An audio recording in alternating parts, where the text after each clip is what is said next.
Hi everyone, welcome to UPS radio podcast. నేను మీ దినేష్ హనుమంతు పాటు శ్రవణ్ సార్ ఉన్నారు.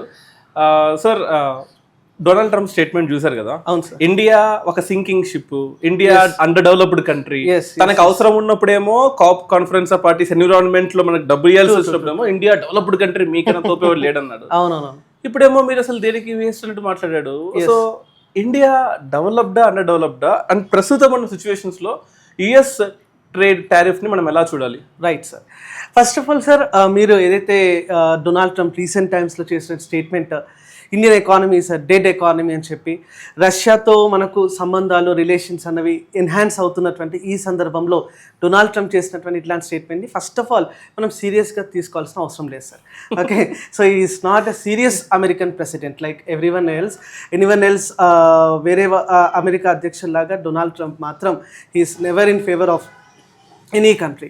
His interest is only American interest. His interest is only the vested interest. He won the election 2017లో election గెలిచింది కూడా America first America last అనేటటువంటి పాలసీతో.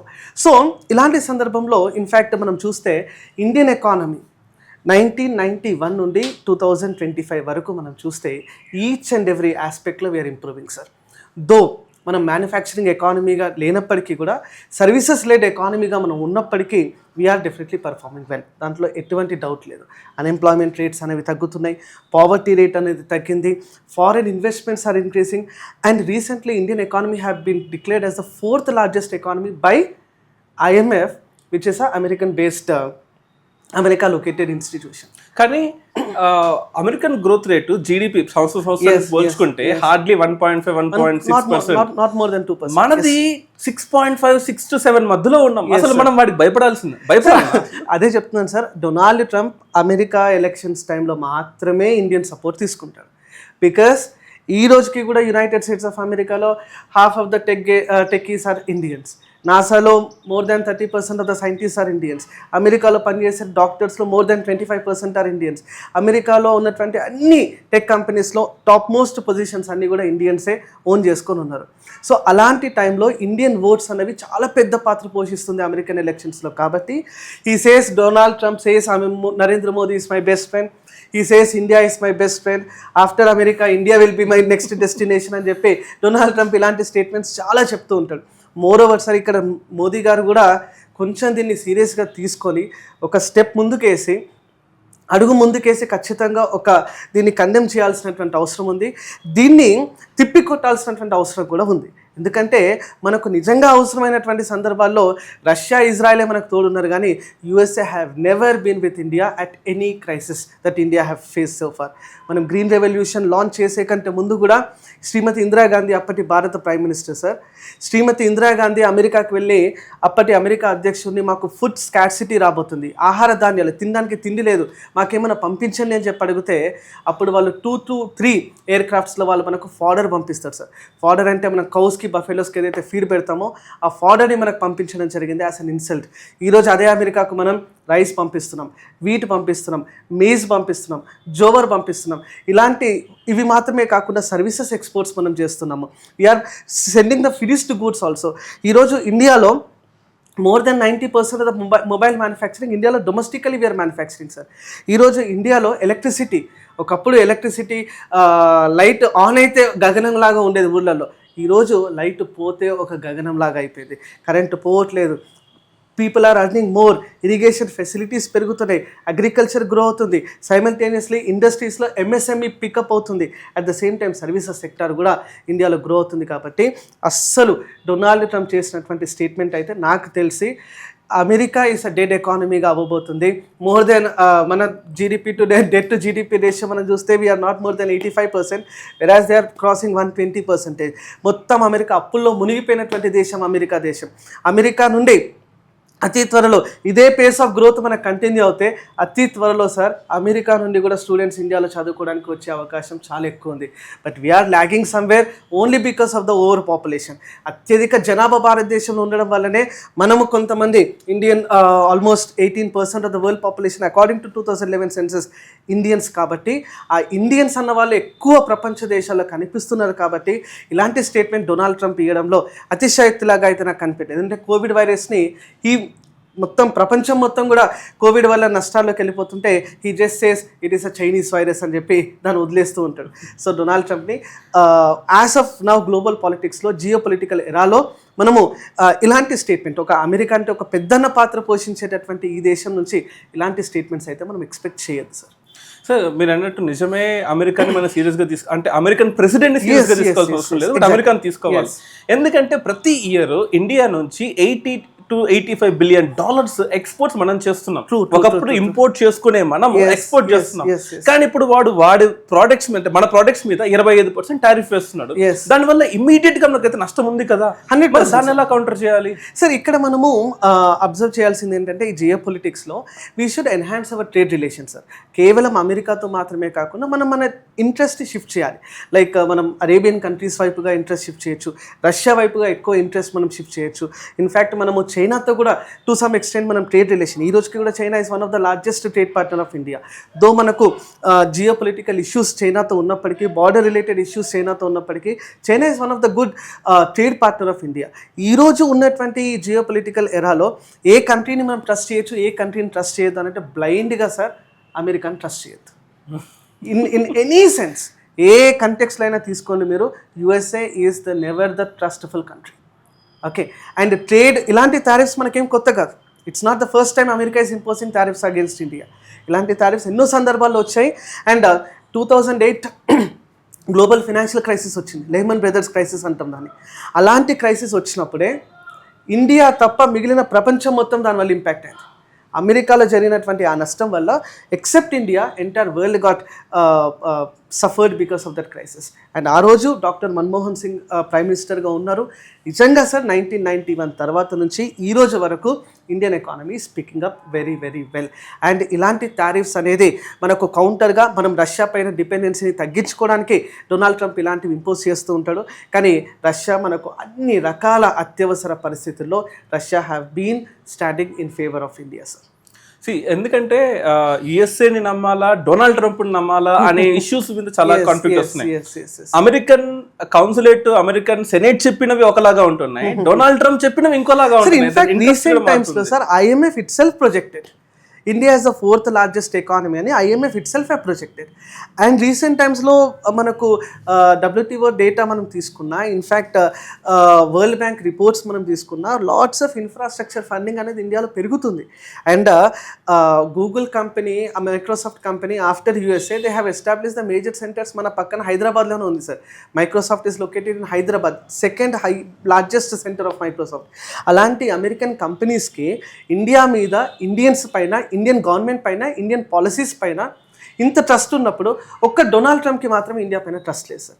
America అధ్యక్షుడికి లేదు, కానీ అమెరికాకి మనం అంటే ఇష్టం, మనకు అమెరికా అంటే ఇష్టం. సో మనం అతన్ని పెద్ద సీరియస్గా తీసుకోవాల్సిన అవసరం కూడా లేదు. And one more thing sir, ఇండియాలో మనం చేసే ఎక్స్పోర్ట్స్ అన్ని కూడా సర్వీస్ ఎక్స్పోర్ట్స్ ఎక్కువగా ఉన్నాయి, రాదర్ దెన్ అమెరికాకి ఈ గూడ్స్, ఒక మొబైల్ ఫోన్, ఒక చైర్, కెమెరా కన్నా సాఫ్ట్వేర్ ఎక్స్పోర్ట్స్ ఉన్నాయి. కానీ ఎనీ పాయింట్ ఆఫ్ టైం వాళ్ళు మన సాఫ్ట్వేర్ని రిజెక్ట్ చేస్తే మన ఎంప్లాయీస్, మన ఐటీ సెక్టర్, మన ఐటీ బూమ్, సర్వీస్ సెక్టర్ ఏమైపోవాలి sir? It is impossible sir. ఎందుకంటే మనము వాళ్ళ ఏదైతే కంపెనీ, మనం ఐటీ సర్వీస్ ప్రొవైడర్స్ లాగా ఉన్నాం మనం, నో డౌట్. కానీ ఈ మూమెంట్లో అమెరికా అలాంటి డేట్ స్టెప్ తీసుకుంటున్నదైతే నేను అనుకోవట్లేదు. Because we are the largest work force globally, at the same time we are comparatively cheap labour sir. అంటే వాళ్ళ దేశంతో పోలిస్తే we are cheap labour and we are very active labour. పొద్దున్న 9 గంటల నుంచి రాత్రి 9 గంటల దాకా ఏ కంట్రీ వాళ్ళు పనిచేస్తున్నారు సార్? ఒక్క ఇండియన్స్ మాత్రమే పనిచేయగలుగుతారు. పొద్దున 9 నుంచి నైట్ 9 వరకు ఏ బిజినెస్ చేయాలన్నా కూడా ఒక భారతీయుడు మాత్రమే చేయగలుగుతాడు. అంత పేషెన్స్ కానీ, అంత డెడికేషన్ కానీ, డీవియేషన్ లేకుండా హార్డ్ వర్క్ కానీ ఓన్లీ ఇండియన్స్ మాత్రమే చేయగలుగుతారు. ఇటీవల కాలంలో ఇన్ఫోసిస్ చైర్మన్ మూర్తి గారు 44 hours 48 hours per week work చేయాలని చెప్పి ఒక ఇంపోజ్ చేస్తాం, ఇలాంటి రూల్ని తీసుకొస్తామని చెప్పినారు. ఇలాంటి స్టేట్మెంట్ మూర్తి గారు అమెరికాకి వెళ్ళి చెప్పగలుగుతారా సార్? లేదా వాళ్ళ అల్లుడు ఉన్నటువంటి బ్రిటన్కి వెళ్ళి చెప్పగలుగుతారా సార్? కేవలం ఇండియాలో మాత్రమే ఇలాంటి స్టేట్మెంట్స్ వర్కౌట్ అవుతాయి. ఇండియాలో మాత్రమే people are ready to work rigorously. So Japan population కి ఎంత డెడికేషన్ ఉందో, అమెరికన్ ఎకానమీ మీద అమెరికన్స్ కి ఎంత నమ్మకం ఉందో, కానీ ఇండియన్స్ కి ఇండియా మీద లేకపోతే ఇండియన్ పొలిటీషియన్స్ మీద, ఇండియన్ ఎకానమీ మీద ఆ నమ్మకం రావట్లేదేమో అని నా డౌట్. True sir. ఇన్ఫాక్ట్ ఇక్కడ మీరు చూస్తే ఎందుకు ఇట్లాంటి ట్రస్ట్, ఇంతకుముందు మీరు అన్నట్టు మనం కెమెరాస్, ఈ చైర్స్ లేదంటే ఎలక్ట్రానిక్స్ మనం ఎక్స్పోర్ట్ ఎందుకు చేయలేకపోతున్నాం అని అంటే వీఆర్ నోవేర్ ఇన్ మ్యానుఫ్యాక్చరింగ్. మనం ఎప్పుడైతే మ్యానుఫ్యాక్చరింగ్ చేద్దాము 1990s తర్వాత చేద్దాము అని చెప్పి మనము ఇండస్ట్రీస్ సెటప్ చేద్దామని ప్రయత్నం స్టార్ట్ చేసినప్పుడు అర్త్ సమిట్ స్టార్ట్ చేస్తారు. 1991లో మనం రిఫార్మ్స్ తెచ్చినాం, 1992లో అర్త్ సమిట్, తర్వాత క్యోటో ప్రోటోకాల్, పొల్యూషన్ని తగ్గించాలి, అది చేయాలి, ఫ్యాక్టరీస్ పెట్టద్దు, ఎమిషన్స్ చేయొద్దు అని చెప్పి అప్పుడు వీళ్ళకు అర్త్ పైన ఒక ప్రేమ అన్నది సడన్గా పుట్టుకొస్తుంది సార్. కానీ అసలు దొంగలు వీళ్ళే. ఇండస్ట్రియల్ రెవల్యూషన్ ఎక్కడ స్టార్ట్ అయింది సార్? ఇండస్ట్రీస్ని స్టార్ట్ చేసిందే వీళ్ళు. మనకు ఎప్పుడైతే నిజంగా ఇండస్ట్రీస్ గ్రో అవుతాయి అన్నటువంటి ఒక పొటెన్షియల్ మనకు కనిపిస్తుందో అదే మూమెంట్లో కొలనైజేషన్ అయింది. బ్రిటిషర్స్ ఇండియాకు వచ్చి ఒక్క పరిశ్రమ కూడా ఇండియాలో ఎస్టాబ్లిష్ చేయకుండా ఈస్ట్ ఇండియా కంపెనీ అనే ఒక ట్రేడ్ కంపెనీ ద్వారా ఇండియాలో ఉన్నటువంటి అన్ని రిసోర్సెస్ని దోచుకునే ప్రయత్నం చేస్తున్నారు. నిజంగా ప్రపంచం మొత్తం ఈరోజు కెనడా కానీ, యుఎస్ఏ కానీ, బ్రిటన్ కానీ, రష్యా కానీ ఇలాంటి కంట్రీస్ అన్నీ కూడా ఇండస్ట్రియలీ దే ఆర్ గ్రోన్ అంటే because they are being establishing industries way back. But మనము ఇండస్ట్రీస్ని ఎస్టాబ్లిష్ చేసే టైంలో మనం సెకండ్ 5-year ప్లాన్లో పీసీ మహల్నోబిస్ ట్రై చేస్తున్నాడు. కానీ ఇమీడియట్లీ మనకు ఫ్లడ్స్, డ్రాట్, అన్ని రకాల ఇబ్బందులు. థర్డ్ 5-year ప్లాన్లో ఇండియాకి ఎన్నైతే కష్టాలు రావాలో అన్ని కష్టాలు మనకు అప్పుడే వచ్చినాయి సార్. 1961 to 66 టైంలో మనం జవహర్లాల్ నెహ్రూని కోల్పోతాం. ఇండియా చైనా వార్ జరుగుతుంది, లాల్ బహదూర్ శాస్త్రి మరణిస్తాడు, ఫార్మర్స్ క్రైసిస్ అవుతుంది. 1965లో ఇండియా పాకిస్తాన్ వార్ జరుగుతుంది, తాష్కెంత్ అగ్రిమెంట్ ఒక ఫెయిల్యూర్ అగ్రిమెంట్గా ఉండిపోతుంది. సో ఇలాంటి కష్టాలు వచ్చినప్పుడు ఇందిరాగాంధీ వచ్చి గ్రీన్ రెవల్యూషన్ తీసుకొస్తుంది. 2000 అంటే ఆల్మోస్ట్ సార్ మనం 1966 నుండి 1991 వరకు చూస్తే we were only focusing on food security, ఆహార భద్రత, ప్రజలకు తినడానికి తిండి పెడితే చాలు అనుకునేటటువంటి పరిస్థితి మనకు 1991 వరకు ఉంది. అండ్ 1990sలో బ్యాలెన్స్ ఆఫ్ పేమెంట్ క్రైసిస్ రావడం వల్ల డాక్టర్ మన్మోహన్ సింగ్, పివి నరసింహారావు అప్పటి భారత ప్రధానమంత్రి, వీళ్ళిద్దరు కూడా కలిసి ఇండియన్ ఎకానమీని సర్వీసెస్ లెడ్ ఎకానమీగా, మార్కెట్ లెడ్ ఎకానమీగా, కొంచెం క్యాపిటలిస్ట్ వైపుగా అడుగులు వేసి we have opened our economy. And 1991 నుండి కంటిన్యూ అయినటువంటి ఆ ట్రెండ్ ఈరోజు 2025 వరకు కనిపిస్తుంది. And every prime minister, not just Narendra Modi, not just Manmohan Singh, each and every prime minister should drive Indian economy with services led. Sir మీరు అన్నట్టు సరే మనం 1991 వరకు తినడానికి తిండి కూడా లేదు, ఇబ్బంది పడ్డాము, గ్రీన్ రెవల్యూషన్, రకరకాల విప్లవాలను వచ్చాయి. మరి అలాంటప్పుడు 1991 తర్వాత చైనా తయారు చేసినట్టు మనం కూడా ఇండస్ట్రీస్కి వెళ్ళొచ్చు కదా, ఎందుకని దాన్ని వదిలేసి అంత సర్వీస్లో ఎకానమీకి, సాఫ్ట్వేర్, హోటల్స్, మ్యానుఫ్యాక్చర్ వెళ్ళిపోయాం ఎందుకు? ఇండస్ట్రీ ఎవరు పట్టించుకో? ఇన్ఫాక్ట్ సార్ మనము 1991 రిఫార్మ్స్ తెచ్చిందే main reason is abolition of licence Raj. Compulsory licensing విధానం ఏదైతే దాన్ని రద్దు చేసి ఇండస్ట్రీస్ని గ్రో చేద్దాం అనుకున్నాం. But ironically our services sector have grown. And China have brought the economic reforms by Deng Xiaoping. Okay, 1978లో చైనా రిఫార్మ్స్ తెచ్చింది సార్. చైనా రిఫార్మ్స్ని అగ్రికల్చర్ గ్రో చేద్దామని తెచ్చింది, కానీ వాళ్ళ ఇండస్ట్రీస్ గ్రో అయినాయి. మనం ఇండస్ట్రీస్ని గ్రో చేద్దామని రిఫార్మ్స్ తెచ్చినాం, కానీ మన సర్వీసెస్ అన్నది గ్రో అయింది. అంటే రెండు దేశాల యొక్క ఆర్థిక పరిస్థితి ఎలా అయిపోయిందంటే అనుకున్నది ఒకటి అయినది ఒకటి అన్నట్టుగా ఇండియా, చైనా ఆల్మోస్ట్ సేమ్ లైన్లో ఉన్నాయి. కానీ చైనా యొక్క మోస్ట్ ఇంపార్టెంట్ పొటెన్షియల్ ఏంటంటే స్పెషల్ ఎకనామిక్ జోన్స్. చైనాలో కేవలం 4 to 5 స్పెషల్ ఎకనామిక్ జోన్స్ ఉన్నాయి. దానివల్ల వాళ్ళ యొక్క మ్యానుఫ్యాక్చరింగ్ సెక్టర్ అనేది గ్రో అయింది. కానీ ఇండియాలో పాలసీ డ్రివెన్గా, పొలిటికల్ ఇంటర్వెన్షన్తో మనం more than 250 special economic zones ఇండియాలో ఎస్టాబ్లిష్ చేసినాం. కేవలం 4 స్పెషల్ ఎకనామిక్ జోన్స్తో చైనా ఎకానమీ మొత్తం కూడా నడుస్తుంది. కానీ ఇండియాలో 250 కన్నా ఎక్కువ స్పెషల్ ఎకనామిక్ జోన్స్ ఉన్నప్పటికీ కూడా India is not picking up as expected. దీంట్లో డెఫినెట్లీ మనం యాక్సెప్ట్ చేయాలి, but not as brutal as Donald Trump లాగా కాకుండా, ఎస్ ఇండియన్ ఎకానమీ మ్యానుఫ్యాక్చరింగ్లో దే ఆర్ డిక్లైనింగ్, ఇన్కమ్ ఇన్ఈక్వాలిటీస్లో వీఆర్ డెఫినెట్లీ దేర్. అంటే richer are becoming more richer, Oxfam report కూడా మనకు అదే చెప్తుంది. At the same time multidimensional పావర్టీలో కూడా we should actually improve more sir. Okay, and దాంతోపాటుగా అన్ఎంప్లాయ్మెంట్ అంటే అండర్ ఎంప్లాయ్మెంట్ ఎక్కువ ఉంది. అన్ఎంప్లాయ్మెంట్ కన్నా కూడా we call it as under employment. PhD చేసిన వాళ్ళు ఈరోజు వాచ్మెన్గా పనిచేస్తున్నారు. సో అలాంటి అన్ఎంప్లాయ్మెంట్ని మనం తగ్గించాలి. అండ్ పాపులేషన్ కంట్రోల్ పైన కొన్ని పాలసీస్ రావాలి. సౌత్ ఇండియాలో పాపులేషన్ కంట్రోల్ చేసుకున్నాం, డీలిమిటేషన్ కమిషన్ రాబోతుంది, సౌత్ ఇండియాకి సీట్స్ తగ్గబోతున్నాయి. స్టాలిన్, సిద్ధరామయ్య, రేవంత్ రెడ్డి, చంద్రబాబు అందరూ కూడా సౌత్ ఇండియా మళ్ళీ జనాభా పెంచండి అంటారు, నార్త్లోనేమో జనాభా తగ్గించండి అంటున్నారు. సో ఇలాంటి ఒక అన్సర్టినిటీస్ అయితే డెఫినెట్లీ ఇండియాలో ఉన్నాయి సార్. మన మీరు అన్నట్టు ఇందాక పాపులేషన్ అన్నట్టు సార్, మన పాపులేషన్ హార్డ్లీ లైక్ ప్రపంచంలో ఆల్మోస్ట్ 17%. మన ల్యాండ్ హార్డ్లీ 2.4%. ఈ 17% పాపులేషన్ పాపం 2.4% ఆఫ్ ల్యాండ్ లో బతుకుతూ మన పని మనం చేసుకుంటూ మన ఎక్స్పోర్ట్ మనం చేసుకుంటూ ఉంటే దాన్ని మళ్ళీ ఆపడానికి యూరోపియన్ యూనియన్ మ్యాంగోస్ ఆపడం కానీ లేకపోతే అమెరికా సాఫ్ట్వేర్ ఇండస్ట్రీస్ లో చేయడం కానీ. అలాంటప్పుడు మనం కూడా గూగుల్ లాంటి కంపెనీస్ మీద గూగుల్ ఆస్ట్రేలియా వేసిన గూగుల్ ట్యాక్స్ అని సర్వీస్ ట్యాక్స్ ఆన్ దిస్ ఖచ్చితంగా సార్ గఫా ట్యాక్స్ తీయాలి. ఫ్రాన్స్ లో ఇంట్రొడ్యూస్ చేస్తారు గూగుల్, అమెజాన్, ఫేస్బుక్ ట్యాక్స్ అని. We should also introduce those taxes. Transaction taxes ని మనము ఇంపోజ్ చేయాలి, లీవరేజ్ ట్యాక్సెస్ ని మనం ఇంపోజ్ చేయాలి, కస్టమ్స్ డ్యూటీని ఇంకా స్ట్రాంగ్ చేయాలి, యాంటీ డంపింగ్ డ్యూటీని మనం స్ట్రాంగ్ చేయాలి. ఇలాంటి టాక్సేషన్ సిస్టమ్ ని మనం స్ట్రాంగ్ చేయడం వల్ల అమెరికన్స్ ఒక కంపెనీ ఇండియాలో ఎస్టాబ్లిష్ చేయాలనంటే వాళ్ళకు ఒక భయాందోళన వచ్చేటటువంటి పరిస్థితి. కానీ అమెరికన్ కంపెనీస్ మా వరకు రండి, ఇప్పుడు వైజాగ్ ఉంది, వైజాగ్ లో క్వాంటమ్ వ్యాలీ అని, మైక్రోసాఫ్ట్ కానీ లేకపోతే సిటిఎస్ ని కూడా ఆహ్వానిస్తున్నారు. మా దగ్గరికి రండి, మా దగ్గర ఓపెన్ ఎకానమీ ఉంది, మేము ఇన్వెస్ట్ చేస్తాము, మా దగ్గర జీరో టాక్సేషన్, ₹1 ల్యాండ్ ఇస్తామని ఒక సైడ్ అంటున్నాము. కానీ వాటి సైడ్ నుంచి మొత్తం అంతా తీసుకొచ్చి డంప్ చేస్తుంటే మనం దాన్ని ప్రొటెక్ట్ చేసుకోలేకపోతున్నాము. మరి ఏది కరెక్ట్, ఎలా మనం అప్రోచ్ ముందుకెళ్ళాలి? రైట్ సార్, ఇక్కడ మనకు నీడ్ ఆఫ్ ది అవర్ ఏంటంటే sir employment generation and economy grow అవ్వడం. ఈ రోజు మనం టార్గెట్ చేస్తున్నాం $5 trillion ఎకానమీ. అతి త్వరలో మనం $5 trillion ఎకానమీ రీచ్ అయిపోతాం. కానీ దీనికి రీచ్ అవ్వాలి అంటే ఖచ్చితంగా investment plays a very important role.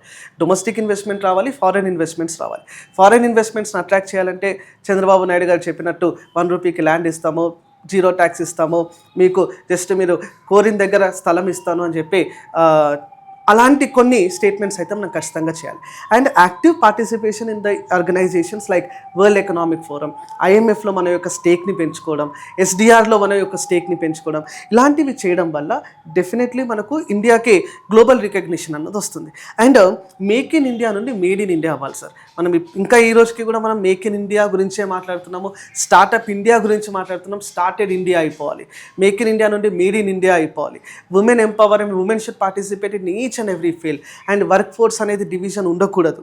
Okay, and richer and poorer మధ్య ఉన్నటువంటి ఆ గ్యాప్ ఏదైతే ఉందో ఆ గ్యాప్ని మనం తగ్గించే ప్రయత్నం చేయాలి. So that Indian companies should invest abroad. It's not the foreign companies should come to India.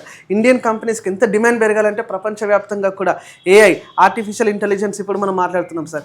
AI will replace the jobs అంటున్నాం, ఏఐ అందరి జాబ్స్ని తీసుకోబోతుంది అని అంటున్నాం. కానీ ఏఐ తీసుకొని ఏకైక జాబ్ ఏంటంటే ఒక ఫార్మర్ జాబ్. ఒక ఫార్మర్ జాబ్ని మాత్రం ఆర్టిఫిషియల్ ఇంటెలిజెన్స్ రీప్లేస్ చేయదు.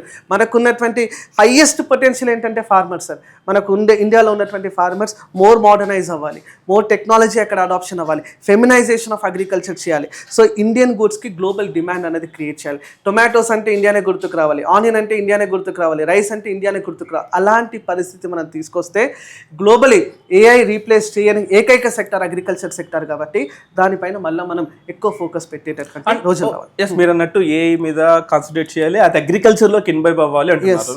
కానీ అగ్రికల్చర్లో ఏఐ కన్నా ముందు ఇండస్ట్రీస్ ఇన్వాల్వ్మెంటే లేదు కదా. ఇప్పుడు ఒక టమాటో ఒక వారం బయట పెడితే కుళ్ళిపోతుంది, అదే కెచప్ గా మార్చుకుంటే సంవత్సరం పాటు వస్తుంది. ఆ లెవెల్ కూడా మనం దిగలేనప్పుడు how can we think about AI and machine learning, అవి అగ్రికల్చర్ ఎలా చేసుకోవాలి? సార్ ఇక్కడ మనకు చూడాల్సింది ఏంటంటే, మనకు బేసికల్గా నరేంద్ర మోదీ గారు కూడా ఇదే స్టేట్మెంట్ చెప్తూ ఉంటారు. ఇండియాలో ఉన్నటువంటి ఏకైక సమస్య ఏంటంటే we are exporting wheat and we are importing atta. Okay, ఇది మనకు నిజంగా సార్ మన దగ్గర ఉన్నటువంటి మేజర్ సమస్య ఇదే సార్. ఇండస్ట్రియలైజేషన్ అవ్వాలి, ప్రైమరీలీ అగ్రికల్చర్ లెడ్ ఇండస్ట్రీస్ అన్నవి మనకు గ్రో అవ్వాలి. దో మనం ప్రమోట్ చేస్తున్నాం సార్. ఇప్పుడు పిఎల్ఐ ప్రొడక్షన్ లింక్ ఇన్సెంటివ్స్ ఇస్తున్నాం, మనము ఫుడ్ ప్రాసెసింగ్ ఇండస్ట్రీస్కి మనము రిలాక్సేషన్స్ ఇస్తున్నాము, ఆల్మోస్ట్ 100% FDI మనం ఇస్తున్నాము, సన్ రైజ్ సెక్టార్స్గా మనం డిక్లరేషన్ చేస్తున్నాం కొన్ని సెక్టార్స్ని. ఇలాంటి ఇన్సెంటివ్స్ మనం ఇస్తున్నప్పటికీ కూడా these incentives are being taken more by the tech giants ఎవరైతే ఉంటారో వాళ్ళు దీన్ని క్యాప్చర్ చేస్తున్నారు. కానీ మీరు అన్నట్టు ఓకే ఇన్సెంటివ్స్ ఇవ్వాలి, PLI తో ఇవ్వాలి, అంటే ఎంత ప్రొడక్షన్ చేస్తే అంత ఇన్సెంటివ్ ఇవ్వాలి అంటున్నారు. కానీ ఈ ఫుడ్ సెక్టార్ లో, అగ్రికల్చర్ సెక్టార్ లో మాక్సిమం అంతా కూడా అమెరికన్ కంపెనీస్ ఏ ఉన్నాయి. ఒక నెస్లే గానీ వీళ్ళే ఉన్నారు. నేను అదే చెప్తున్నాను, ఇండియన్ కంపెనీస్ కి ఇప్పుడు మనము ఒక పొటాటో మనం పండించినప్పుడు చిప్స్ మనం చేయలేమా సార్?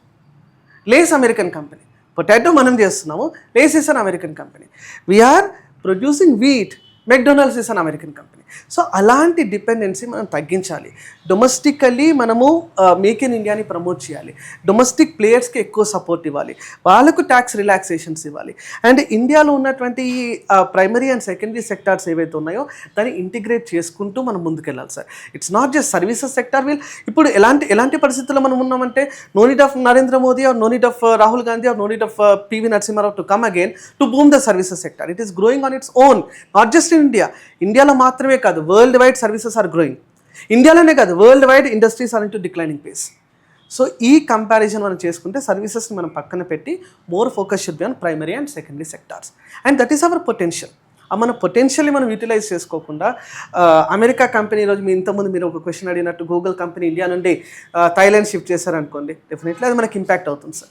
సో మనము మన యొక్క పొటెన్షియల్ ఏంటి, మన స్ట్రాంగ్ ఏరియా ఏంటి, మన రిసోర్సెస్ ఏమున్నాయి, దాన్ని ఐడెంటిఫై చేసుకోవాలి. సో మీరు అనేది ఏంటంటే లైక్ మన దగ్గర ఉన్న కంపెనీస్లో మనం అంటే లైక్ అమెరికన్ కంపెనీ ఇండియాకి తీసుకురావాలి, వచ్చినప్పుడు మనకి ట్యాక్స్ కట్టాలి, తీసుకురాసినప్పుడు ఇన్సెంటివ్ ఇవ్వాలి, వచ్చిన తర్వాత మళ్ళీ పనిష్మెంట్ లాగా ట్యాక్స్ తీసుకోవాలి. అప్పుడు మనం ఫ్లిక్ ఫ్లాక్ పాలసీ ఫాలో అవ్వాలి సార్. మాట మార్చేతత్వం. అమెరికా డొనాల్డ్ ట్రంప్ కూడా మాట మార్చడమే కదా సార్. ఆయన నరేంద్ర మోదీ స్టేడియం ఇనాగ్రేషన్కి వస్తాడు. ఓకే, హౌడీ మోడీ ఈవెంట్ని అమెరికాలో కండక్ట్ చేస్తారు, నమస్తే ట్రంప్ ఈవెంట్ని ఇండియాలో కండక్ట్ చేస్తాం. అంటే మనకు అవసరం ఉన్నప్పుడు vote bank politics Donald Trump చేస్తున్నప్పుడు మనం కూడా రెసిప్రోకల్గా సేమ్ అదే ఇవ్వాలి సార్. రెసిప్రోకల్ టారిఫ్స్ అనేవి సేమ్ అలాంటిదే ఇవ్వాలి. తప్ప సార్. ఎందుకంటే ఈ రోజు ఉన్నటువంటి ఎరాలో మనము పిఎం మోదీని మనం చూసుకున్నాం. ఇన్ఫ్యాక్ట్ సార్ ఈరోజు BJP led government they are performing well. అంటే మనం పొలిటికల్గా వెళ్ళకపోయినా ఆ పర్ఫార్మెన్స్ మనం చూస్తే 2014 to 2025 where we were and where we are today definitely మనకు ఇంప్రూవ్మెంట్ అనేది కనిపిస్తుంది. కానీ we should control the prices. Inflation is at peaks. Okay, దాంతోపాటుగా ఎంప్లాయ్మెంట్ జనరేషన్, అండర్ ఎంప్లాయ్మెంట్ని మనం తొలగించగలగాలి. స్కిల్ డెవలప్మెంట్ పైన ఎక్కువ ఫోకస్ చేయాలి. ఒక ఫార్మర్కి కేవలం తాను పండించేటటువంటి పంట మాత్రమే కాకుండా టెక్నాలజీని ఎలా అడాప్ట్ చేసుకోవాలో ఆ రైతుకు మనం నేర్పించాల్సినటువంటి పరిస్థితి ఉంది. ఫీమేల్ని మనం ఎక్కువ పార్టిసిపేషన్ చేపియాలి ఎకనామిక్ యాక్టివిటీస్లో. This is how. ఎందుకంటే ఈరోజు మనం నిజంగా సార్ 2047 వికసిత్ భారత్ మనం టార్గెట్ పెట్టుకున్నాం. 2047 ఇండియా అట్ 100కి మనం అడుగు పెట్టాలి అని అంటే ఇప్పుడు ఉన్నటువంటి ఇష్యూస్ అన్నిటిని కూడా మనం సాల్వ్ చేసుకోవాలి.